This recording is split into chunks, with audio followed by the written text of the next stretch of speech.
Sono tante le persone da ringraziare anche per questa edizione della Montebelluna in Rosa, che parte con la novità, oltre alla classica camminata, anche la corsa podistica, vero consigliere Moretto? Certamente, dobbiamo ringraziare innanzitutto tutte le volontarie, ringrazio Marco Badoer che mi aiuta ed è la parte fondamentale di questa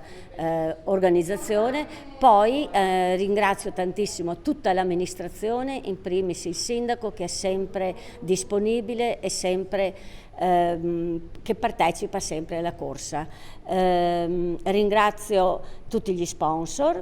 che senza di loro non potremmo fare nulla, ed in più ringrazio anche i giornalisti che sono venuti qui ad ascoltarci e spero che il 15 di settembre sia una grande festa, perché noi la Montebelluna in Rosa la intendiamo come festa di ritrovo e di allegria. Poi le donne insieme riescono a trasmettere tanta gioia tra di loro e magari dimenticano anche quello che è la malattia.